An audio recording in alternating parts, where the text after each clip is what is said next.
Hello and welcome back to this week's edition of the Beckett Sport 360 podcast, where this week we'll be talking about the coverage of the Paris Paralympic Games and comparing how local news providers did against global news providers. Today's podcast we will be comparing the datasets belonging to Channel 4 and the official Paralympic social media sites and seeing how well either service did over the course of the Paralympic Games, as well as applying suitable theories to back up our investigation. There are many ways to look at the relationship between sport and media, and one of the ways you can look at that is a theory suggested by Robert Bellamy in his book Sports Media, a Modern Institute, where he describes that the relationship between sport and media as symbiotic. By describing the relationship between sport and media as symbiotic, Bellamy is simply saying that sport allows media to reach audiences that are intended but also not reachable, and media also helps sport by branching out for exposure on a national and global scale. By comparing the two datasets, it will allow us to see the difference between the numbers collated during the events of the Games and see out of local and global news outlets which one was more successful over the course of the Paralympic Games. By looking at the datasets of Channel 4, we can see straight away that their most viewed video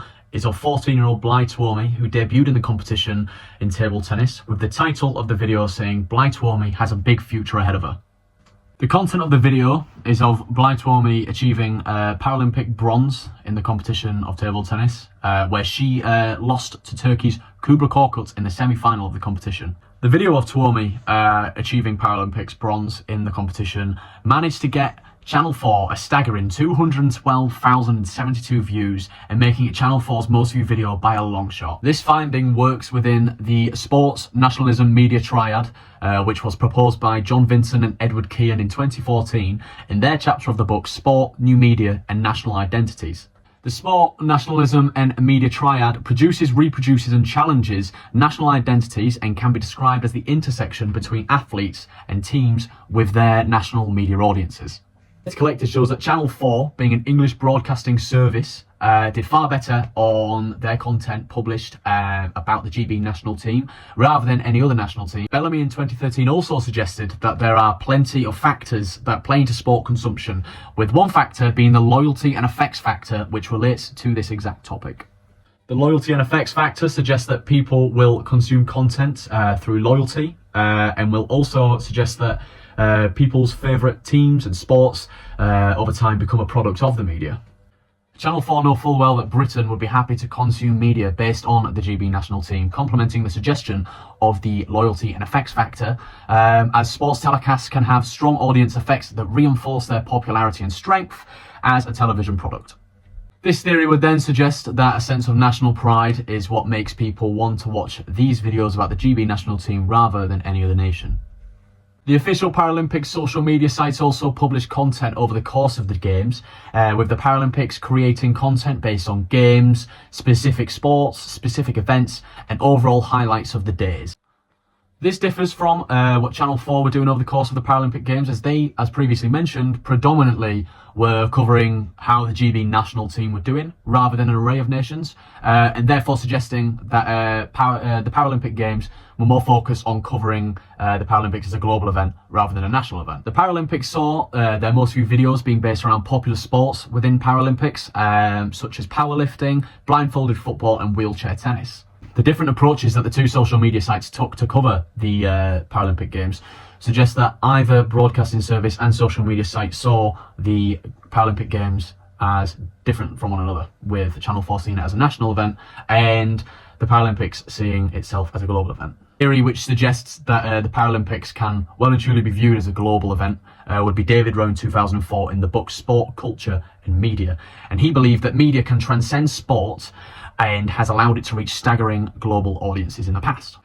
Given this suggestion that media can portray sport on a global scale, the Paralympics can then use media to cover a wide array of sports and a wide array of nations for an even wider audience, therefore suggesting that the Paralympics is a global sport. When collecting data, it is very clear to see that there is a massive difference in numbers between Channel 4 and the Paralympics, with Channel 4 having their most viewed video at 212,072 views and being of a GB athlete, whereas the Paralympics most viewed video has 72,704 views and is a highlight from a sporting event over the course of a day. This further suggests that Channel 4 tailor their content for their British audience and is therefore treated as a local sporting event, whereas the Paralympics, trying to view their event as a global event clearly doesn't work as well for them as it does for Channel 4. Over the course of the games, we can see that Channel 4 published 161 videos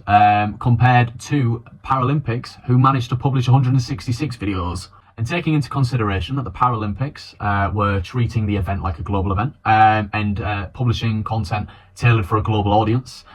they achieved an average of 55.8 likes per video and an average of 8,658.6 views per video. When compared to Channel 4, who, as we know, highlighted the journey of the GB national team throughout the Paralympics, we can see that they scored an average of 144.9 likes per video and an average of 11,438.3 views per video, showing that Channel 4 per video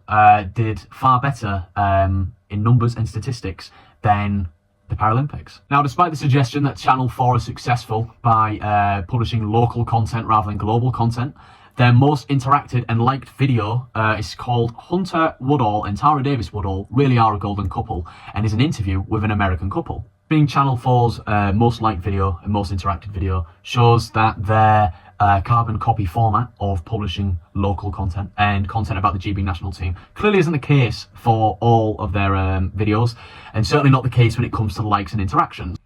The video about the American couple achieved Channel 4 3,994 likes, which is 1,304 more likes than the second highest liked video for Channel 4, showing how popular the interview really was with Channel 4's audience. A theory which can complement this suggestion very well would be of Jackson in 2013, where it suggested that achievement sports are ideal for media outlets to gain mass consumption, as intrinsic characteristics of the content published can attract a wider audience rather than just the intended audience. And Jackson suggested that this content thrives due to particular factors. The factors as to why Channel 4 would use content such as this, and that is because it attracts large audiences, it's transferable from multiple cultures, it obtains human drama most of the time, and also creates a sense of realism, and is why Channel 4 used a video like this, as the video obtains many of these properties. This suggestion shows that even though Channel 4 may be a British broadcasting service, broadcasting for a British audience,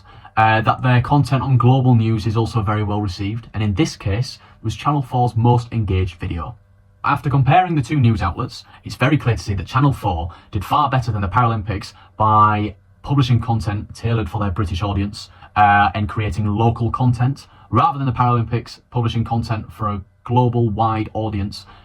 creating global content across the course of the Paralympic Games. These findings would therefore suggest that the Paralympics can be viewed as a national event rather than a global event, and proves that the public responds far better to local news regarding the Paralympics rather than news about the Paralympics on a global scale.